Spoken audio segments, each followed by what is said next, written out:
o que ouvimos e aprendemos, o que nos contaram nossos pais, não o encobriremos a seus filhos.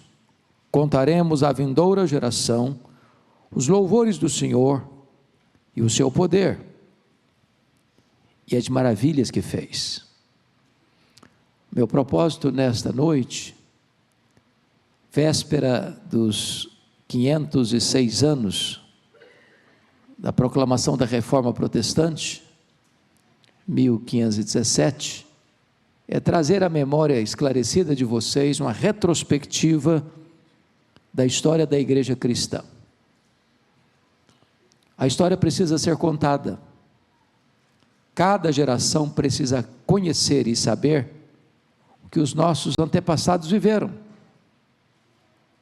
o preço que eles pagaram, o legado que eles nos deixaram. Eu estava pregando certa feita em Belo Horizonte, e uma jovem se levantou e disse: pastor, eu vou deixar a igreja. Eu disse: por quê?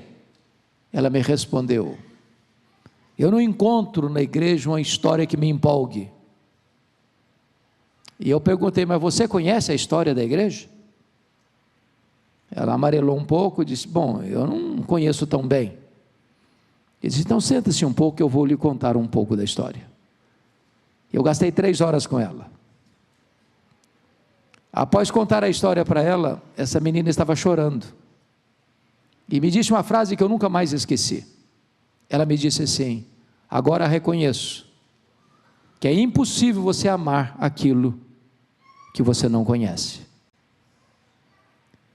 É impossível você valorizar a igreja se você não sabe o que foi pago pelos nossos antepassados para que o evangelho chegasse a você límpido, simples, puro e poderoso. É por isso que hoje eu quero trazer para vocês essa retrospectiva da história. E eu quero começar com o roteiro que Jesus deixou em Atos 1:8. Mas recebereis poder ao descer sobre vós o Espírito Santo, e sereis minhas testemunhas, tanto em Jerusalém, como em toda a Judéia e Samaria, até os confins da terra. Aqui tem uma promessa, aqui tem um poder, aqui tem um plano. E esse plano é seguido à risca, porque do capítulo 1 ao capítulo 7 de Atos, que é o livro da história da igreja, o primeiro livro da história da igreja, o evangelho está em Jerusalém, na Judéia. Com o martírio de Estevão, todos foram dispersos, exceto os apóstolos, e não foram com medo, foram pregando a palavra de Deus. No capítulo 8 nós vemos uma quebra de muros de inimizade, porque o evangelho rompe barreiras raciais, culturais, étnicas. O evangelho chega em Samaria. No capítulo 9 vemos a conversão de Saulo em Damasco, na Síria. No capítulo 10 nós vemos a conversão de Cornélio, um gentio prosélito. No capítulo 11 nós vemos o evangelho chegando em Antioquia da Síria. E se você perceber a partir do capítulo 13, depois da dolorosa perseguição em Jerusalém, com a morte de Tiago, com o livramento miraculoso de Pedro, nos capítulos 13 e 14, a primeira viagem missionária de Paulo e Barnabé, alcançando a província da Galácia, Antioquia da Pisídia, Icônio, Derbe e Listra. No capítulo 15 nós temos um interlúdio, porque é o primeiro concílio da igreja reunido em Jerusalém para resolver um problema doutrinário da igreja, um ataque dos fariseus, da seita dos fariseus, querendo impor a circuncisão como condição sine qua non para a salvação. Resolvido o problema, escrito, comunicado, a solução, vemos no capítulo 16, 17 e 18, a segunda viagem missionária de Paulo, alcançando as províncias da Macedônia e da Acaia. No capítulo 19 e 20, nós vemos a terceira viagem missionária de Paulo, alcançando a província da Ásia Menor, em Éfeso, e dali plantando igrejas em toda a província da Ásia, como Esmirna, Pérgamo, Tiatira, Sardes, Filadélfia, Laodiceia, Colossos e Hierápolis. No capítulo 21, vemos o retorno de Paulo a Jerusalém, para levar oferta para os pobres da Judéia, e a sua prisão em Jerusalém. Em seguida, o seu traslado para Cesareia Marítima, onde ficou 2 anos sendo acusado pelos judeus, nos capítulos 21, 22, 23, 24, 25 e 26. E no capítulo 27 e 28, a viagem de Paulo para Roma, o seu naufrágio, a sua estada na ilha de Malta, e em seguida, sua chegada em Roma, não como quisera chegar, mas chega preso, algemado, pelo propósito de Deus. E o livro de Atos termina no capítulo 28 sem conclusão, porque a história da igreja continua. E você e eu estamos como que escrevendo o capítulo 29 de Atos. A partir daí cessa o registro bíblico e a história nos toma pelas mãos. E é nessa jornada que eu gostaria de acompanhar você daqui para frente. Porque neste primeiro século a igreja viveu dias difíceis, dramáticos e de muita dor, muita lágrima, muito sangue. O Império Romano, que já tinha dominado o território de Israel desde o ano 63 a.C., tem uma esteira de imperadores, que na sua maioria perseguiu a igreja. Lembramos-nos agora de César Augusto, do ano 27 ao ano 14 depois de Cristo, seguido por Tibério César, do ano 14 ao ano 37, seguido por Calígula, de 37 a 41, por Cláudio, do 41 a 54, por Nero, de 54 a 68, por Vespasiano, que vai de 68 até o ano de 79, depois nós encontramos o governo de Domiciano, que começa em 81 e vai até 96, ministério de Galba, governo de Galba, e em seguida outros governadores que vêm trazendo grandes amarguras para a igreja, como Trajano, como Marco Aurélio, como Sétimo Severo, como Décio, como Diocleciano. Todos esses homens, na sua vasta maioria, hostis à igreja a partir de Nero, que incendiou Roma e botou a culpa nos cristãos. A partir de Vespasiano, que inaugura o Coliseu Romano e mata 10 mil crentes na festa de 100 dias de inauguração. As perseguições mais cruéis vêm com Marco Aurélio, vêm com Sétimo Severo, vêm com Décio, e a mais amarga com Diocleciano no começo do século IV. Por quê? Porque os livros sagrados foram queimados e os líderes cristãos foram presos, e a igreja foi dispersa. Mas, amados irmãos, a história não está nas mãos dos homens. Os poderosos deste mundo também morrem, mas o nosso Deus continua no trono.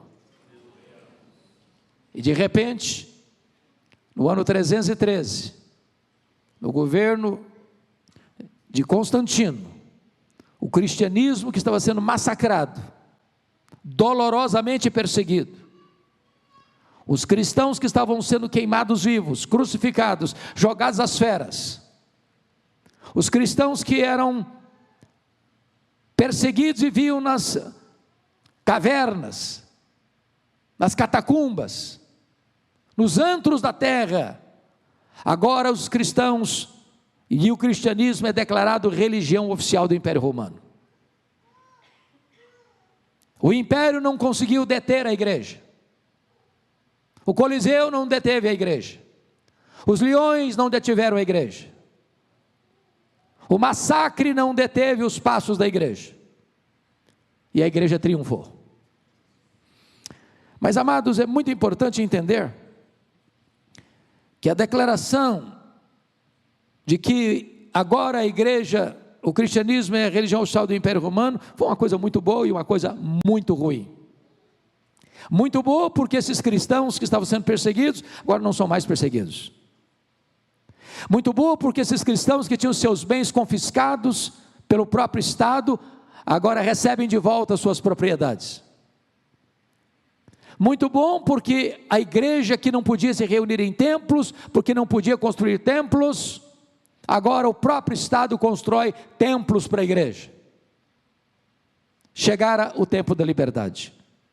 Entretanto, isso foi muito ruim. Por que ruim? Porque agora a porta de entrada da igreja não era mais a conversão, mas era a conveniência. Agora ser declarado cristão, não se corria risco de morrer pela sua fé, recebia aplausos dos homens. Com isso, a porta de entrada tornou-se muito larga. E as pessoas vieram para a igreja, não pelo viés da conversão, mas da conveniência. E vieram trazendo suas bagagens de paganismo, de sincretismo, de politeísmo, de toda sorte de desvios, sejam teológicos, morais e imorais. E não tardou para que a igreja se corrompesse. Com isto, as cidades mais importantes do Império Romano, as 5 mais importantes do Império Romano, começam a disputa por hegemonia de poder. Que cidades? Roma no ocidente, Constantinopla no Oriente, Alexandria do Egito, 2ª maior cidade do mundo, Antioquia da Síria, 3ª maior cidade do mundo, e Jerusalém.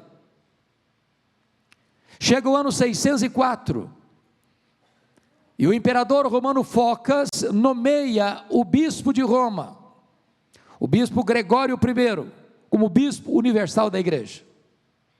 Gregório I rejeitou o título e disse: eu não posso aceitar esse título, e qualquer homem que aceitar esse título deve ser considerado um anticristo, porque o único bispo universal da igreja é Jesus Cristo. Só ele ocupa essa posição indisputável. Entretanto, 3 anos depois, em 607, o imperador Focas nomeia Bonifácio III, bispo de Roma, bispo universal, e ele aceita o título, e começa então em 607 a instituição do papado. Parece que nós temos um problema aí, de um hiato na história. Por quê? Porque você e eu já lemos livros que tem um relato, um rol de papas a partir de Pedro, dizendo que Pedro foi o primeiro papa, e todo papa é um legítimo sucessor de Pedro. E como fica isso? Se o primeiro papa, historicamente falando, começa em 607. Todos vocês que já passaram por uma escola, já fizeram um curso secundário, hoje nós chamamos de ensino médio, já estudaram sobre isso, sobre a chamada As Falsas Decretais de Isidoro. Esse foi um documento forjado na França, no século VIII, onde se colocou a questão papal, recuando a questão papal a Pedro, rompendo 6 séculos, nomeando os bispos de Roma como papas, como se Pedro fosse o primeiro papa, e todos os demais legítimos sucessores dele. Mas esse documento é um documento falso, forjado, falsificado, um embuste literário.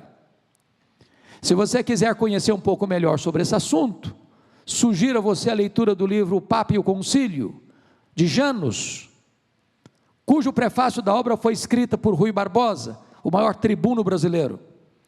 Curiosamente, o prefácio da obra representa 70% da obra, coisa dantes nunca visto. E nesse prefácio, Rui Barbosa desmantela essa questão deste embuste literário, chamado As Falsas Decretais de Isidoro. Reprova de forma irrefutável a questão da infalibilidade papal. O problema, irmãos, portanto, é que esta instituição vai ter um sério problema à luz das Escrituras, porque a posição do Papa, que foi considerado anticristo por todos os reformadores, e por todos os documentos teológicos produzidos pós-reforma, porque eles entendiam o seguinte: a figura do Papa usurpa o papel do Pai, do Filho e do Espírito Santo. Por exemplo, usurpa o lugar do Pai à luz de Mateus 23:9, a ninguém na terra chameis vosso Pai, não no sentido que você não chama seu pai biológico de pai, mas no sentido de que o único que é a fonte da vida e a origem da vida é Deus. Só Deus é Pai nesse sentido pleno, e a palavra Papa significa Pai, então usurpando o lugar do Pai. Mas usurpa o lugar do Filho quando ele se auto-intitula cabeça da igreja, quando a Bíblia diz que Jesus é o cabeça da igreja. Quando ele se intitula pedra fundamental da igreja, quando a pedra fundamental da igreja é Jesus. Quando ele se intitula sumo pontífice, essa palavra sumo pontífice é uma palavra latina, que significa o supremo mediador, e você e eu sabemos que só Jesus é o supremo mediador, é o único mediador entre Deus e os homens. Então, quando o Papa se coloca como sumo pontífice, ele está usurpando o lugar da segunda pessoa da Trindade.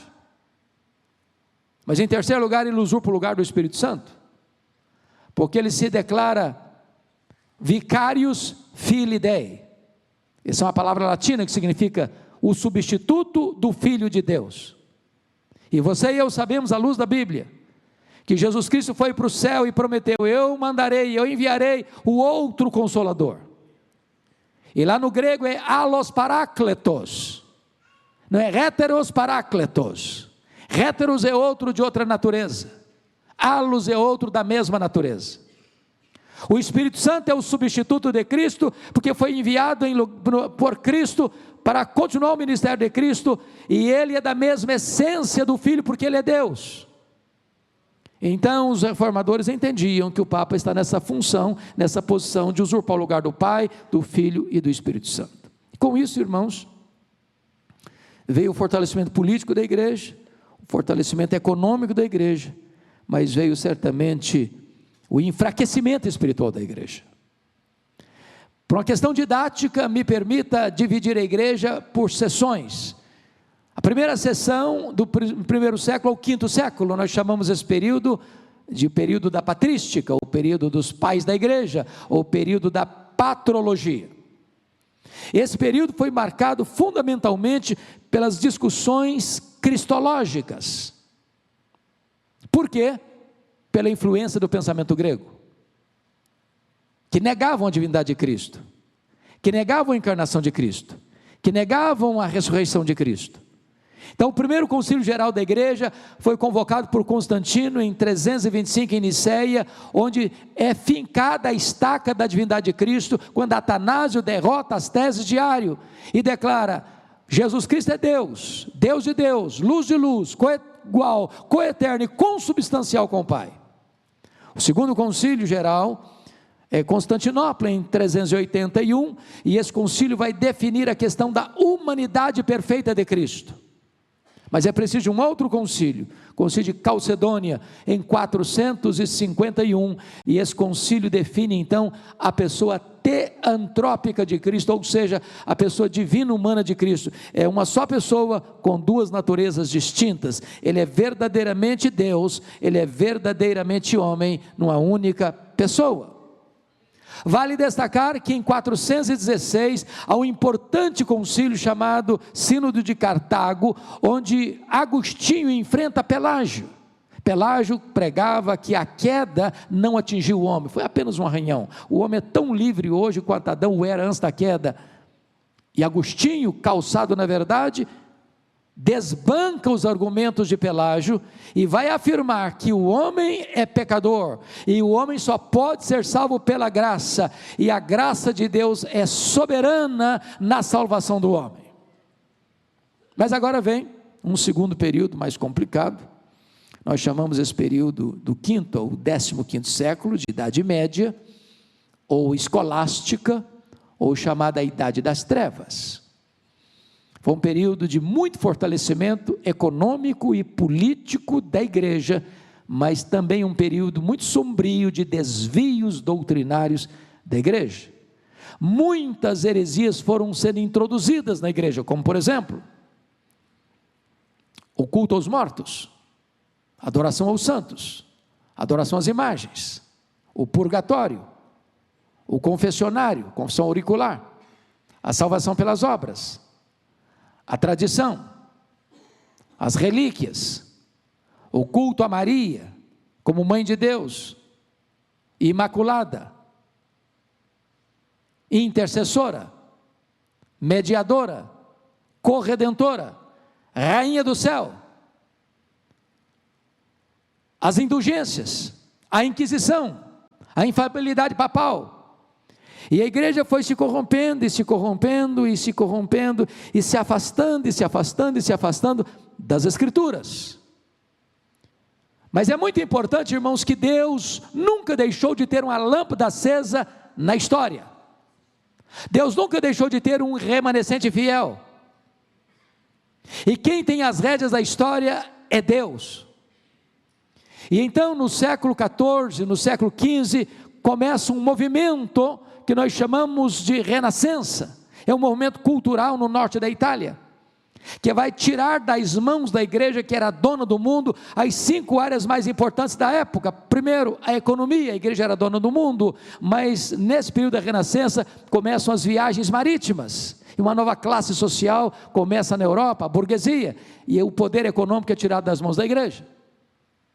A ciência, a igreja que dizia o que era verdade científica ou não, até que Nicolau Copérnico vai fazer uma afirmação que não é o Sol que gira em torno da Terra, mas é a Terra que gira em torno do Sol. A coisa era tão complicada que ele não teve coragem de assumir a sua teoria. Mas o seu discípulo, Galileu Galilei, vai fazer essa afirmação e vai ser preso por isso. E a Inquisição Romana disse: ou você nega que a terra gira em torno do sol, ou você morre. E ele respondeu: eu nego, mas que gira, gira. A ciência já não estava mais na mão da igreja, as artes estavam na mão da igreja.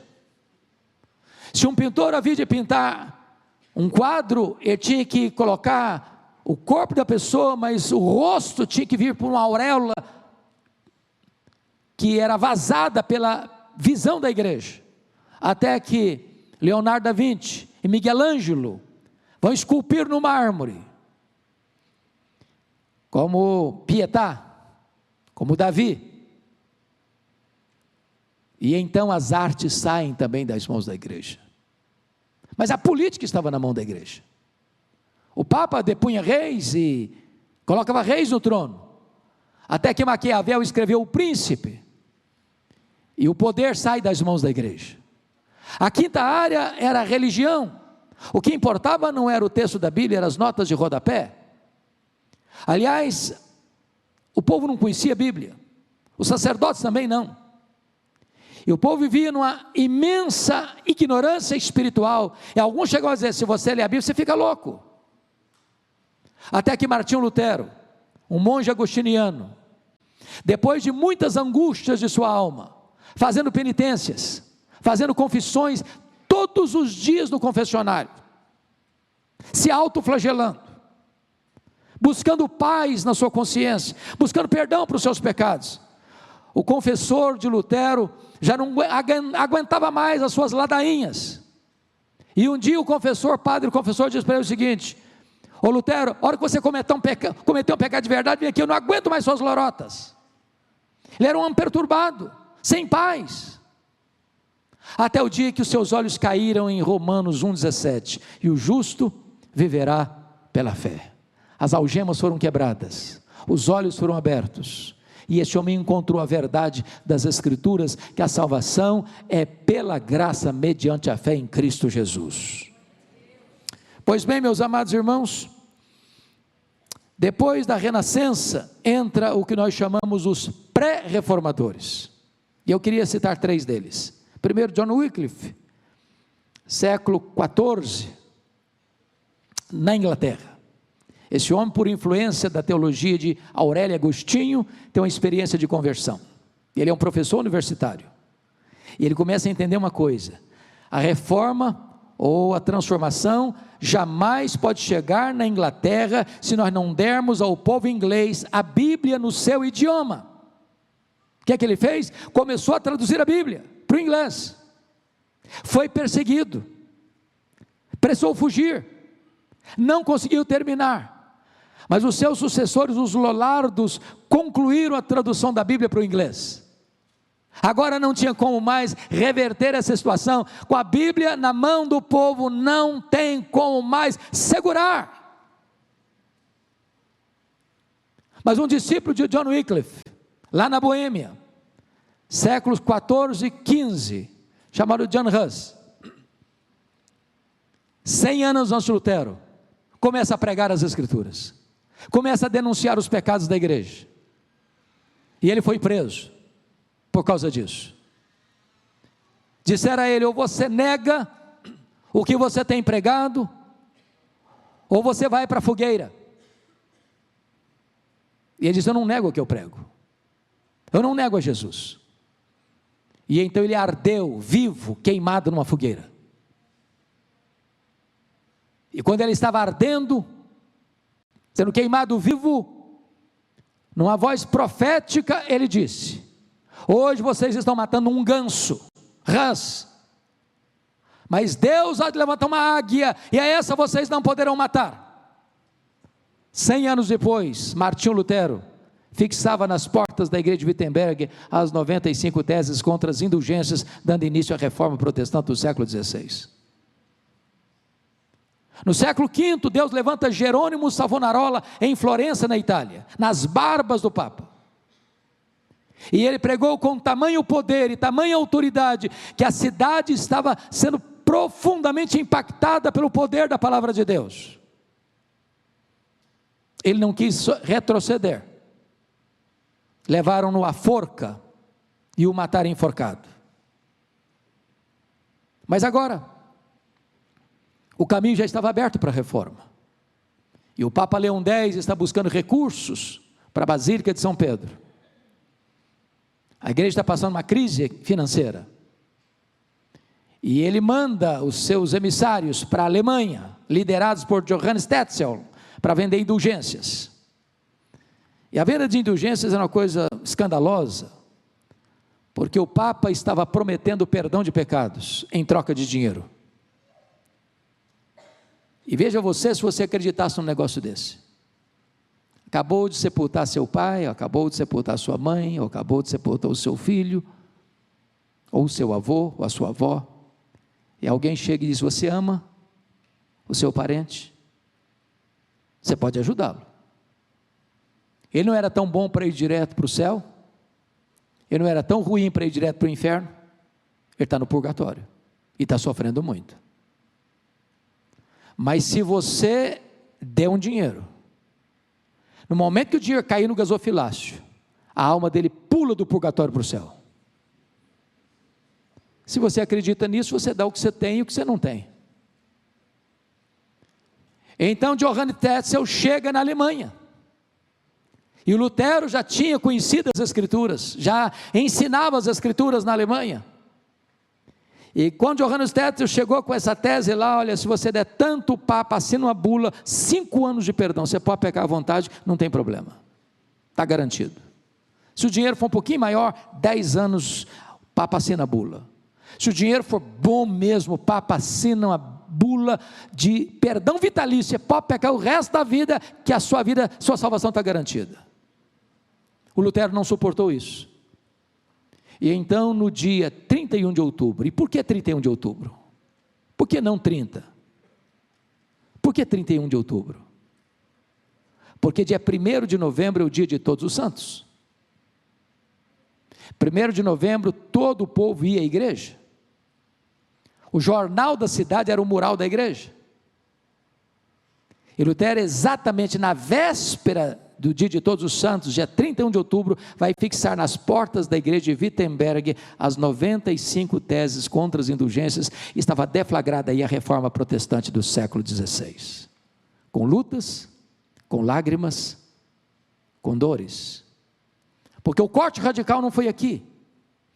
O corte radical, meus amados irmãos, aconteceu no que nós chamamos de dieta de Worms, que ocorreu de janeiro a maio de 1522, por convocação do imperador Carlos V, com a presença dos poderes políticos e eclesiásticos. E aquela dieta não era para discutir com Lutero o que ele estava ensinando, pregando e escrevendo. Aquela dieta só tinha um propósito: levar Lutero a se retratar das suas escritos e das suas pregações. Lutero sabia que, muito provavelmente, ele não sairia vivo dessa dieta. E no dia em que ele foi convocado e estava presente com seus livros em cima da mesa, perguntaram para ele: Lutero, você está disposto a se retratar do que você escreveu, do que você tem pregado? A pressão era tão grande que Lutero pediu aquela noite para orar. E naquela noite, diz os seus biógrafos, que a luta foi tão grande, como se o diabo em pessoa tivesse aparecido no quarto dele, e ele pega o tinteiro e joga na parede, como se o diabo estivesse ali fisicamente, para tentá-lo e perturbá-lo. Quando o dia amanheceu, a dieta voltou a se reunir, seus livros sobre a mesa, todo o aparato político e eclesiástico ali presente, perguntaram para Lutero: você está pronto a se retratar do que você escreveu, do que você tem pregado? E ele respondeu: a menos que vocês me convençam pelas escrituras que eu estou errado, eu não posso me retratar, porque não é lícito a um homem agir contra a sua própria consciência. Aqui fico, aqui me estabeleço, e que Deus me ajude. E ele sai da dieta, e ele é considerado herege. Sabe o que significa isso? Qualquer pessoa que matasse Lutero não tinha imputação de crime. Quando ele sai da dieta, ele é raptado, não pelos seus inimigos, mas pelos seus aliados, e levam Lutero para um castelo, e ele fica 10 anos atrás de um biombo, traduzindo o Novo Testamento para o alemão, obra tão importante que influenciou inclusive a gramática alemã. Mas Lutero não estava sozinho. Deus levantou outros instrumentos, como João Calvino, um francês nascido em Noyon, na França, no dia 10 de julho de 1509, um jovem brilhante, um humanista, que aos 26 anos de idade vai escrever a obra mais importante da Reforma, até hoje insuperável na área de teologia sistemática, expondo o credo apostólico em 4 volumes: creio em Deus Pai, creio em Deus Filho, creio em Deus Espírito Santo, creio na igreja. E Calvino estava fugindo da França por causa da perseguição, quando passa por Genebra, pelos idos de 1535, e lá está um pastor chamado Farel, Guilherme Farel, e Farel disse: Calvino, eu preciso que você fique aqui, eu preciso que você me ajude. Calvino não tinha intenção de ser pastor de uma igreja local. Calvino tinha intenção de ser um escritor, de ser um mentor, de ser alguém que viria de ajudar a igreja no sentido mais amplo. E Guilherme Farel disse para ele: se você não ficar, eu farei uma oração imprecatória, pedindo que Deus amaldiçoe você. Aí ele cedeu, começou a pregar. A igreja não estava preparada. 2 anos depois mandaram o Calvino embora, 1538. Para onde ele vai? Vai para Estrasburgo. Ali ele se casa. A igreja de Genebra se corrompe mais e mais. Os líderes escrevem para ele: Calvino, volte, volte. E ele fez exigências para voltar, e voltou em 1541. O que é curioso, que Calvino pregava, se pregando no Velho Testamento, ia direto do hebraico, se pregando no Novo Testamento, ia direto do grego. Pregava 1 hora, sem esboço nenhum. E ele pregou ali de 1541 a 1564. quando morreu. Mas deixou um grande legado, porque ele começou a chamada academia. Foi ele quem preparou obreiros e missionários para o mundo todo. Foi ele que, a pedido do Villegagnon, no Rio de Janeiro, enviou 14 missionários aqui para o Brasil. E Villegagnon traiu esses missionários, matou-os todos. O último morreu pelas mãos de José de Anchieta. Todos mortos, missionários franceses. O Evangelho chegou até nós, irmãos, não com facilidades e amenidades, mas com lágrimas, com lutas, com sangue. E eu queria que você observasse comigo os pilares dessas ênfases que nós conhecemos como os solas, tão falado, tão declamado e tão decantado nos nossos dias. Sola Escritura, sola fide, sola gratia, solus Christus, soli Deo gloria. Mas se você caminhar comigo um pouquinho, você vai ver quanto custou esse evangelho chegar até nós. Por exemplo, se você for comigo para a França, 1559, Catarina de Médici persegue os cristãos da França, chamado huguenotes. E qualquer estudante de ensino médio sabe disso. A chamada Noite de São Bartolomeu, 24 de agosto de 1572. 70 mil crentes da França foram mortos à traição naquela noite, um banho de sangue. Sob os aplausos do Papa e os elogios de Filipe II, que era genro de Catarina de Médici. Passou a ser proibido ser protestante na França. Se você for comigo para a Alemanha, você bem conhece a chamada Guerra dos 30 Anos, 1618, 1648, onde mais de 1 milhão de pessoas morreram. Se você for comigo para a Inglaterra, você se lembra que em 1534 o rei Henrique VIII rompeu com o catolicismo. Não rompeu por convicção teológica, rompeu por conveniência pessoal. Ele queria se divorciar da sua mulher, casar-se com Ana Bolena, e o problema não era nem problemas de paixões carnais.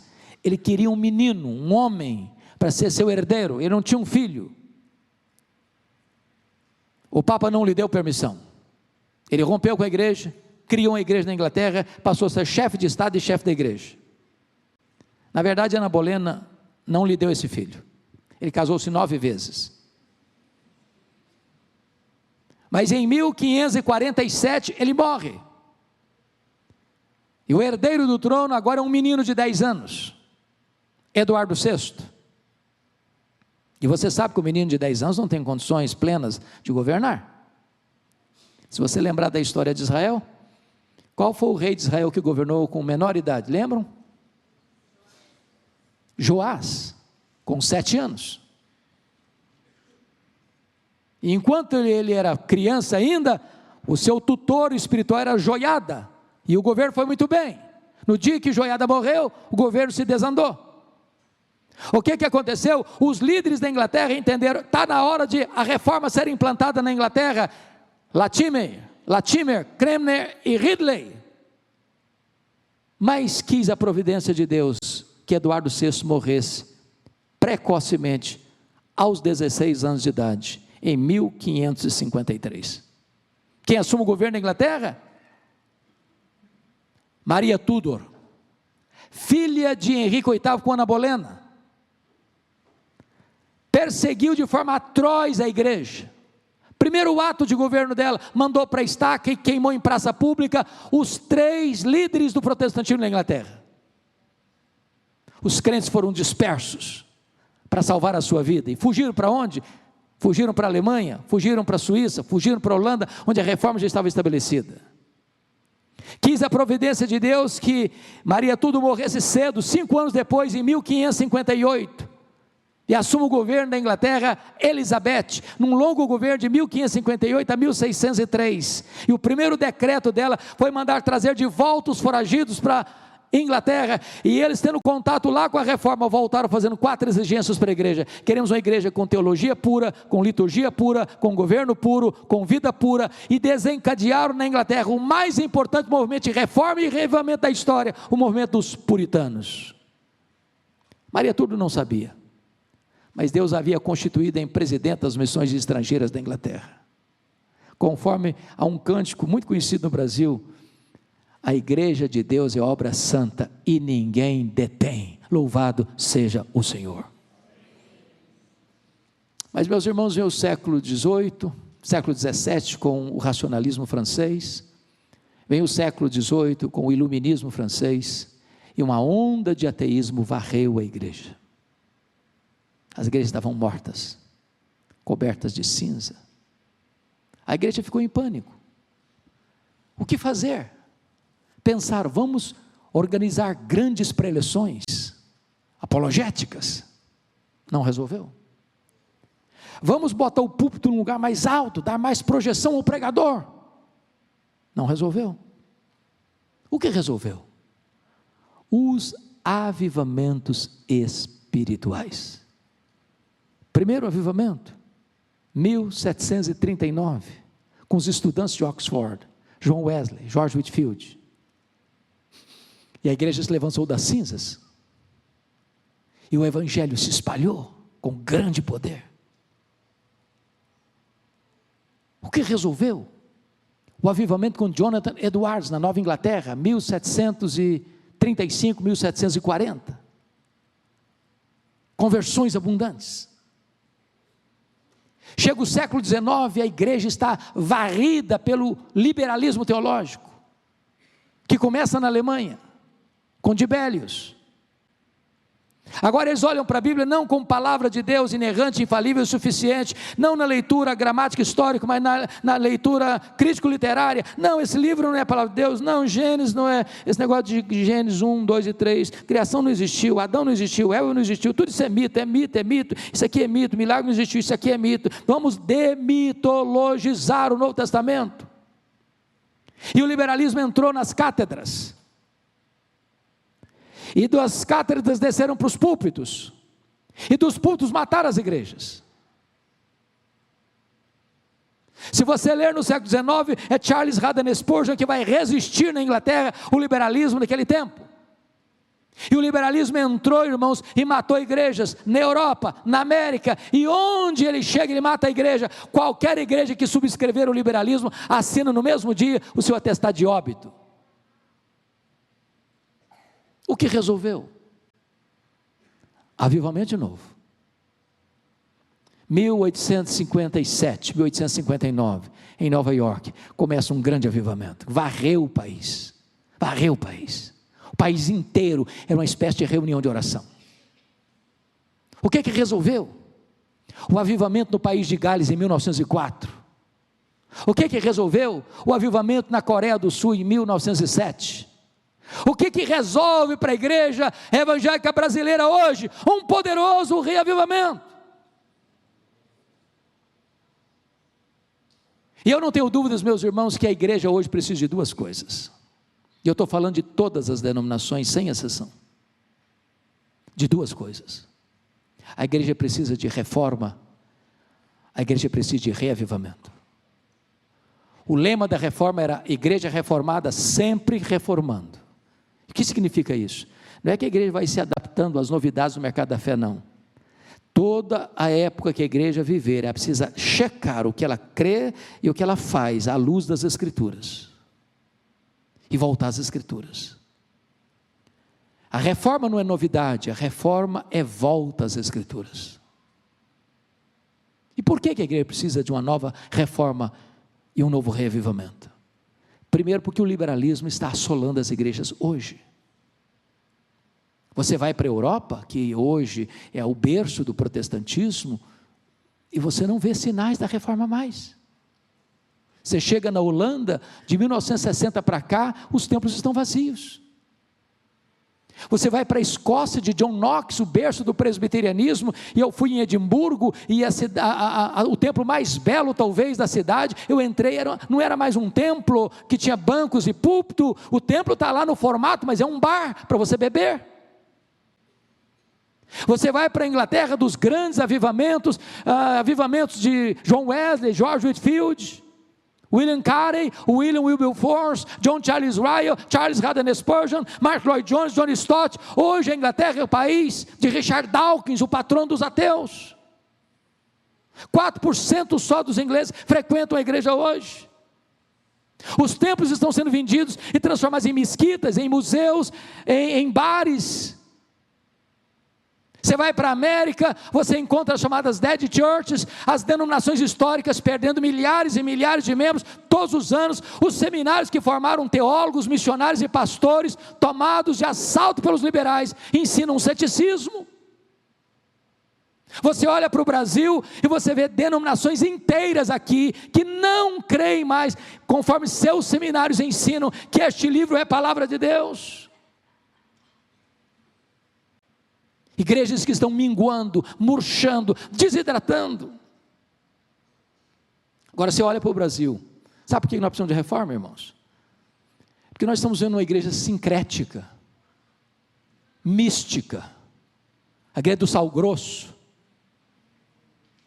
a igreja do copo d'água em cima do rádio, a igreja da toalha suada, a igreja das mandingas em nome de Deus. A igreja precisa, irmãos, de uma nova reforma. Precisamos orar para Deus levantar novos Luteros, novos Calvinos, homens que tenham coragem de enfrentar a iniquidade e afirmar a verdade de Deus. Mas sabe por que nós precisamos de uma nova reforma, um novo avivamento, irmãos? É porque nós vemos uma igreja hoje também com a ortodoxia morta.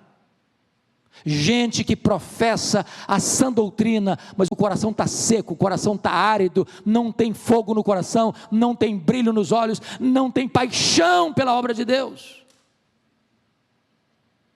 E a minha oração é que Deus, por sua bondade, aqui temos um grupo que representa várias denominações e várias igrejas, que Deus acenda esta chama no nosso peito. Que Deus remova as cinzas e acenda as brasas, e que Deus traga sobre nós um grande despertamento espiritual, para que nós nos voltemos para Deus, nos voltemos para as Escrituras, e experimentemos nos nossos dias um grande derramamento.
25 gradi a febbraio, c'è chi dice giorno perfetto per andare al mare, ma noi ci abbiamo un'altra idea, ce ne stiamo a casa. Alle 8:15 parte la spedizione, da San Vito dei Normanni direzione San Michele. Un uomo con la coppola grida è tutto chiuso, oggi non si lavora. Che confusione, siamo in 20. Che confusione, voglio la parmigiana. Dove il vino? Che confusione, a chi tocca apparecchiare. Non ci sono più forchette, non ci sono più piatti, non c'è più spazio nel frigorifero, non ci sono più sedie, non ci sono più bicchieri. Non ci sono più coltelli, non ci sono più cucchiai, non c'è più spazio nel frigorifero, non ci sono più sedie, non ci sono più bicchieri. Che confusione, siamo in 20. Che confusione, voglio la parmigiana. Dove il vino? Che confusione, a chi tocca apparecchiare.